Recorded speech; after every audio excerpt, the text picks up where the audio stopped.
So when I talk about the old paradigm of entrepreneurship, here's what I mean. It's kind of rooted in, if you look at like how entrepreneurship is, right? Or even how it was in our parents' era, right? It's a different thing. And the current model is rooted in a very outdated, very archaic, one size fits all model that prioritizes hustle, grind, and cookie cutter strategies way over like a personal alignment and innovation. So the problem that I have with the old paradigm is that it's based on a foundation of scarcity, right? It's based on a foundation of scarcity, competition, and also what I would consider to be outdated notions of success, where the goal is to like work harder, scale at all costs, and kind of chase vanity metrics that really leave entrepreneurs burned out and unfulfilled. And while there's various approaches of this, like I think if you look in corporate America or small business or digital marketing, you're going to see this really rampantly where everyone's trying to get everyone to stay and work in the box because that's what we know how to support you, and we're going to keep you in there. So I do think that this approach kind of worked in the industrial era, right? Where businesses were focused on like mass production and efficiency, but it didn't translate well to the kind of businesses that I work with that really actually care about doing purpose-driven work in the world, right? People that want to innovate, and the kind of businesses that today's visionaries that we desperately need are craving. So that old paradigm relies on very rigid systems that don't account for individuality, nor does it account for the evolving needs of entrepreneurs and their clients.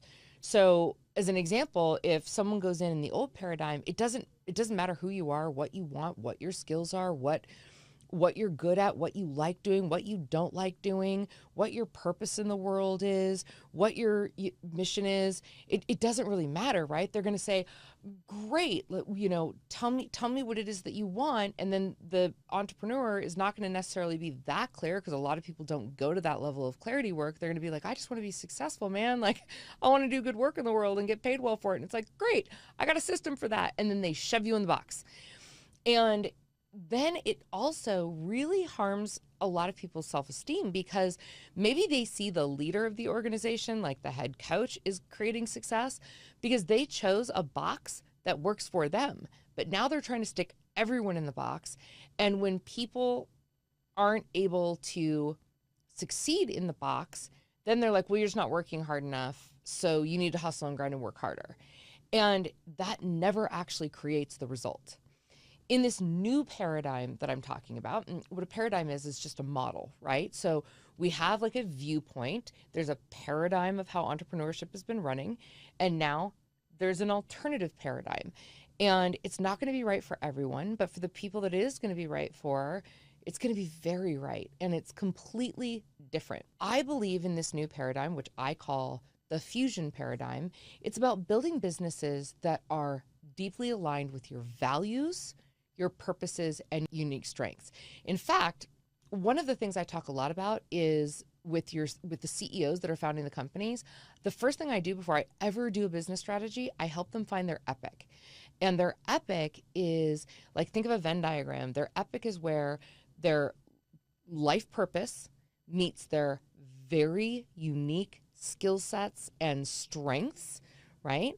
And their desires, like what do they personally really want in the world, both in life and in business. And when you find that and you're so clear about your epic, now we can create a strategy because now you have the level of clarity that you need to build something truly phenomenal. It's really like we want to build businesses that align with your epic, and we want to work smarter. Now, here's another thing that drives me a little bonkers. Is there's a lot of people out there saying like, you just got to work smarter, not harder, but they're not actually telling you what to do. And until you learn to truly work in a very strategically efficient way, you are going to work harder. So working smarter is all about using strategies that prioritize efficiency, innovation, and sustainability. And this is something that I teach my team and my clients and their teams about constantly, is about really working smarter, because I don't want to work harder, right? I want to work smarter, but that does not mean I'm going to give up my results. And I don't want to be doing things like, I don't like being wasteful. I don't want to waste my resources, my time, my energy, my money, none of it.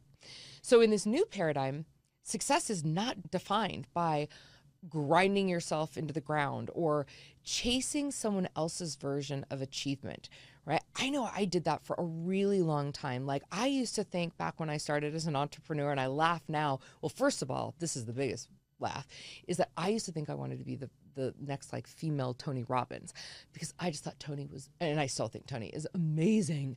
And now I look at that, and that is like my personal hell on earth. Like, how that man stays on stage for 12 hours and for days on end and does what he does, like, he's a freaking machine. And he travels all over the world, and kudos to him, because he loves it, and that's his epic. That sounds terrible for me. That is not anything I would want to do. I used to think that I had to have like the McMansion with the helipad, and I had to fly private everywhere, and blah blah blah. Like, I had all these envisionments of success that the industry has kind of painted for us, and now that's not what my success looks like at all. This version of achievement is really your own. Like, what does that look like for you? So for me, achievement looks like I'm getting my purpose out into the world, and I'm living in alignment, and I get to do the things that I'm meant to do with people I love that feels good to me. And it's about creating businesses that not only generate wealth, because let's be honest, right? Like, money is not a bad thing. Wealth helps you do more. If you want to make an impact, get wealthy, and then you can make more of an impact. Okay, you can do more with that. You can help more people.